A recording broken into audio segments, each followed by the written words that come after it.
Supreme court को और संविधान के जो संप्रभु हैं महामहिम राष्ट्रपति महोदय को संज्ञान लेना चाहिए और इनकी सदस्यता को तुरंत रद्द करना चाहिए। इनके खिलाफ कानूनी कार्रवाई करनी चाहिए। और ऐसे व्यक्ति धर्मद्रोही भी हैं जिन्होंने भगवा को पहनकर भगवा को कलंकित किया। भगवा का मतलब क्या है? भगवा का त्याग, तपस्या और बलिदान और धार्मिक प्रतीकों को धारण करके ऐसे व्यक्तियों का जिन पर खुद आतंकवादी गतिविधियों में शामिल होने का आरोप है, जिन पर देश के राष्ट्रपिता महात्मा गांधी के हत्यारे, जिसे प्रथम आतंकवादी भी कहते हैं, उसके हत्यारे का गुणगान करना, उसको पूजन करने का आरोप। ऐसी व्यवस्था देश के लिए, देश की संवैधानिक व्यवस्था के लिए बड़ा खतरा है।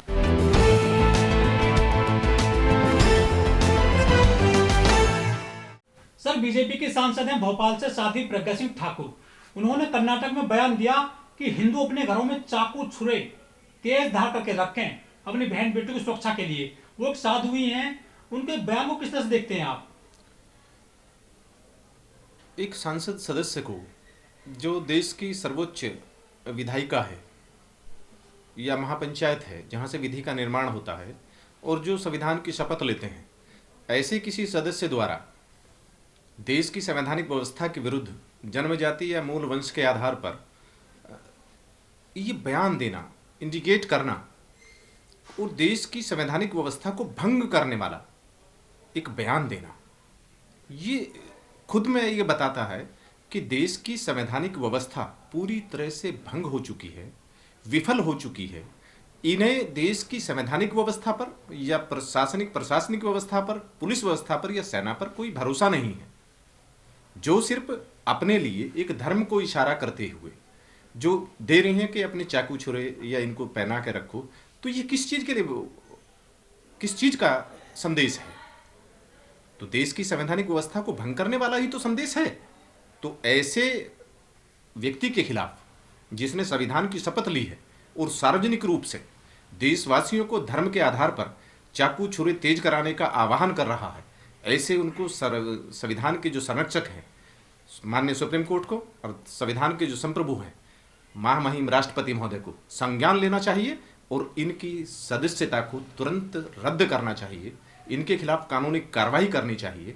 और ऐसे व्यक्ति धर्मद्रोही भी हैं जिन्होंने भगवा को पहनकर भगवा को कलंकित किया है। भगवा का मतलब क्या है? भगवा का त्याग, तपस्या और बलिदान का है और धार्मिक प्रतीकों को धारण करके ऐसे व्यक्तियों का जिन पर खुद आतंकवादी गतिविधियों में शामिल होने का आरोप है, जिन पर देश के राष्ट्रपति महोदय, राष्ट्रपिता महात्मा गांधी के हत्यारे, जिसे प्रथम आतंकवादी भी कहा गया, उसके हत्यारे का गुणगान करना, उसको पूजन करने का आरोप है। ऐसी व्यवस्था देश के लिए, देश की संवैधानिक व्यवस्था के लिए बहुत बड़ा खतरा है। लेकिन सर, जो साध्वी है वो भगवा कपड़े पहनती हैं, वो संतों की श्रेणी में आती हैं, ऐसा कहा जाता है। उनके जो ये बयान है, क्या वाकई में संत जैसे लगते हैं वो? कोई व्यक्ति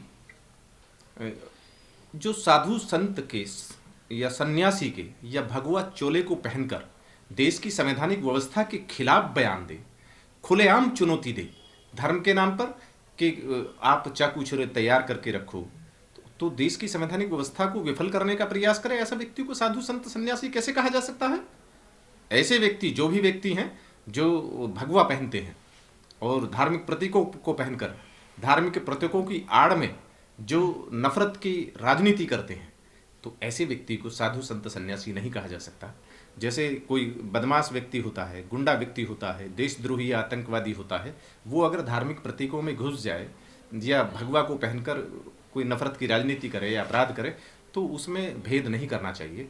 कानून, हमारा संविधान है जो समता की बात करता है, समता, समानता, स्वतंत्रता की बात करता है।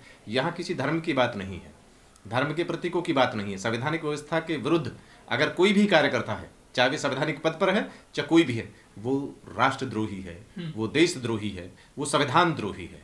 लेकिन सर, जो देश में कुछ मामले बढ़े हैं लव जिहाद के, जैसे श्रद्धा मर्डर केस हो गया, यदि वो बहन बेटी की सुरक्षा के लिए अपने घर में ऐसे हथियार रखने की वो देर की बात करती है, तो दिक्कत क्या है इससे? परंतु धर्म के नाम पर, केवल धर्म के नाम पर इस तरह की बातें करना वो गलत है।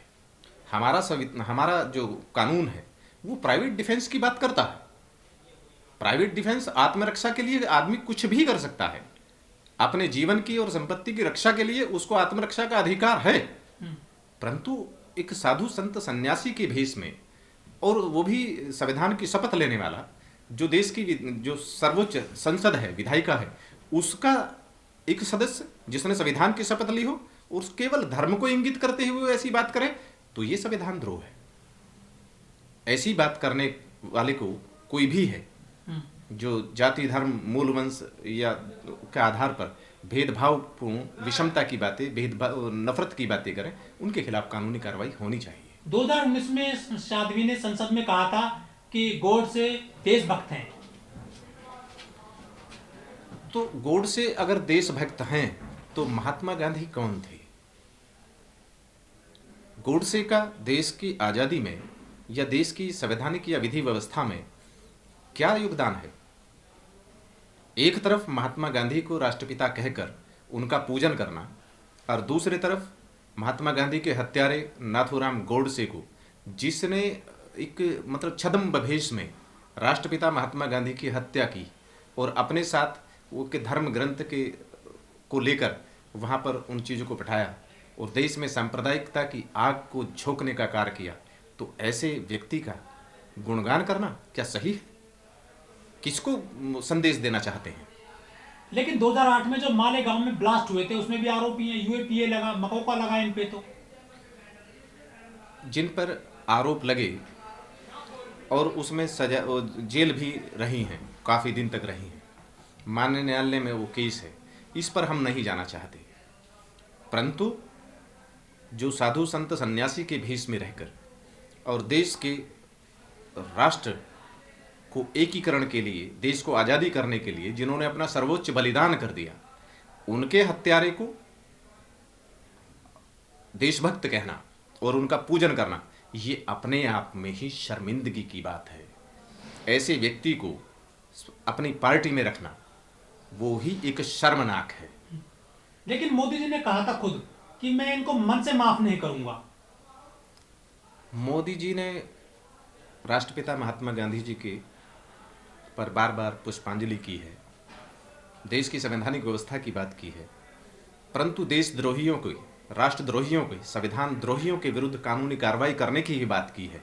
परंतु मन से माफ ना करना, क्या उनके जो राष्ट्र विरोधी कृत्य करने वालों को भी माफ करना शामिल है? ये दोराहा देश के सामने, ये छद्म रूप देश के सामने नहीं चलना चाहिए। वकील साहब, ये ऐसे भाषण देते हैं, जहरीले भाषण दे चुके हैं कई बार साध्वी, और मोदी जी ने भी कहा कि मन से माफ नहीं करूंगा, उसके बावजूद बीजेपी में इनकी जो है आज भी मौजूदगी है।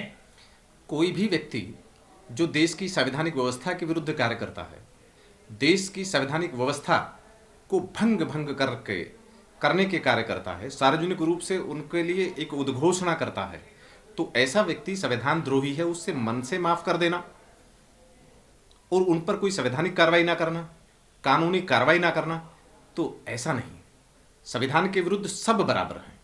जो जितना ज़्यादा संविधान या विधि के बारे में जानता है और जानकर उसका उल्लंघन करता है, संविधान की शपथ लेते हुए भी, विधायिका का हिस्सा होते हुए भी वो इस तरह की दोराहे की बात करे और छद्म रूप में साधु संत सन्यासी के भेष में और देश की संवैधानिक व्यवस्था, पुलिस व्यवस्था, कानून व्यवस्था को कुछ ना मानते हुए सार्वजनिक रूप से यह घोषणा करे कि चाकू छुरे और उन चीज़ों को पहना के रखो, सिर्फ एक धर्म को इंगित करते हुए, तो ये कैसी राजनीति है?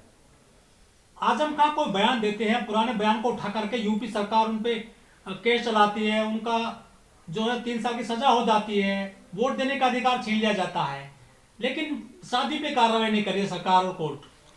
चाहे वो सैनी हो,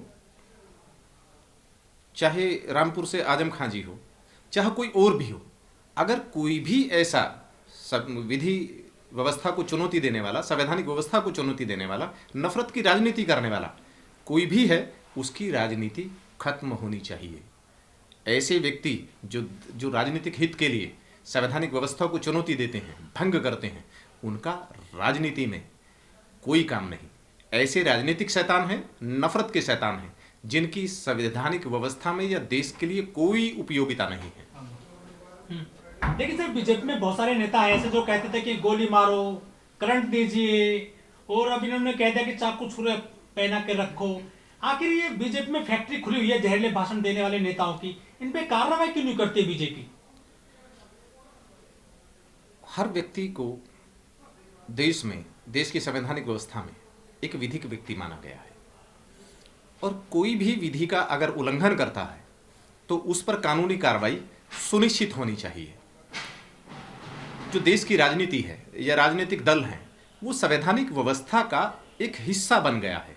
संवैधानिक व्यवस्था और कानून के हिसाब मुताबिक उनका पंजीकरण या उन्हें अनुमति मिलती है, राष्ट्रीय पार्टी की अनुमति मिलती है, तो उसके पदाधिकारियों को भी उस संवैधानिक व्यवस्था, कानून व्यवस्था की बात को मानना चाहिए।